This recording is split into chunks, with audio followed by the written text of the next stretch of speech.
It was a tractor barn, in fact, and it was open. So we moved this up here, and it was all apart out in this area here, and I was afraid we were never going to get it back together again. So we started putting it back together again, and it was all post and beam construction.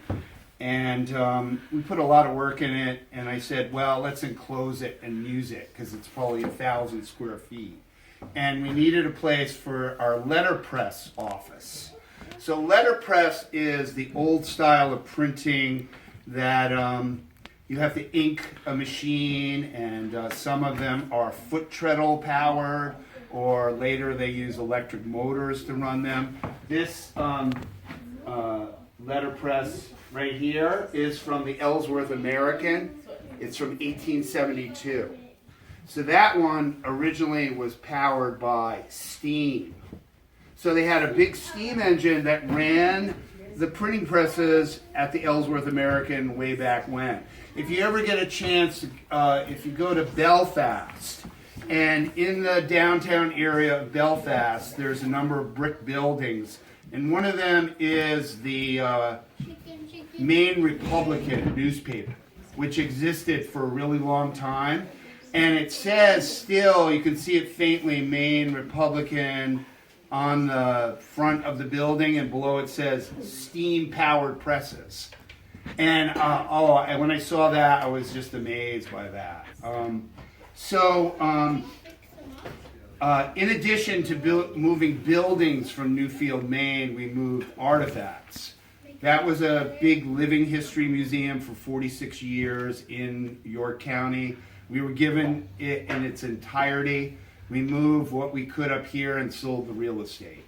So a lot of the objects that you see from the letterpress shop that was there, that was William D. Cram's print shop that was in Haverhill, Massachusetts originally, and closed around 1932 and was sitting dormant until 1965 when Mr. King, the founder of the museum, bought the whole kit and caboodle. And so they had a functioning one-man print shop. And then when I came on as the director in 2013, I wanted to start giving classes in letterpress printing. I thought there was an audience for this. So I started acquiring a lot more equipment. So we expanded to twice the amount of stuff.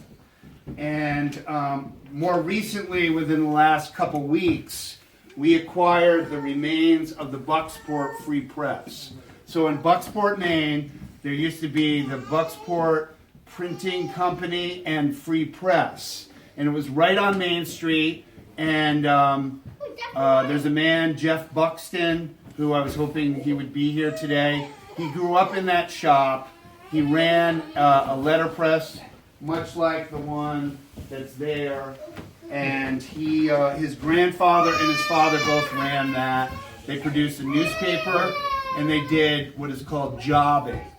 So they did jobs of printing for everyone. In fact, a really good story, and I'll tell it because he's not here, is that his father was responsible for printing report cards for local school districts, and Jeff decided at some point that he would take some of these newly printed report cards and fill it out, put it in an envelope, and send it to his father. And he did that. He never told his father. So he improved his grades. Which I thought, wow, that's kind of cool.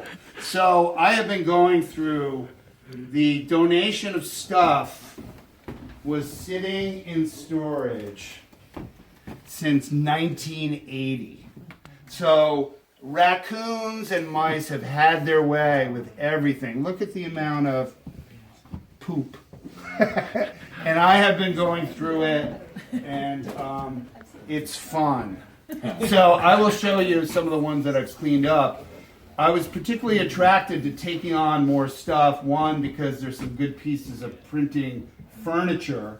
This is a composition table with a slate top that weighed enough that we needed 5 guys to move it. It weighs a ton. This cabinet of cases is unlike any of the ones that we have. So I was keen on getting that for the museum. And then there are these trays with stuff put together that actually was put into a chase, which is the framework that you lock type into when you compose it. So there's report cards here still set up to print them. So I thought it would be a cool project to get volunteers, etc., to come and to us to reprint some of these things and sell them as souvenirs. And some of them date from the 50s, nothing earlier than that. But the type itself, the wooden type, dates from the 19th century. So we got a lot of wooden type with this, and what I mean by wooden type is this is exactly an 1880s piece of type, and this is the letter A. Oh, cool. So, and some of this type is as big as this. So you have to realize that they printed posters.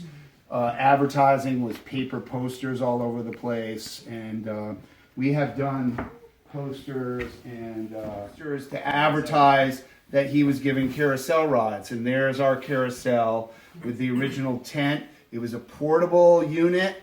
When you look at it, how the heck did these guys move this? And it had a steam engine on a steel wheel carriage, and we still have that. Oh. So the steam engine actually runs the carousel, but we do not use steam, we use compressed air. So we bypass the boiler and run it that way. Because it's inside permanently. It ran on coal in the past.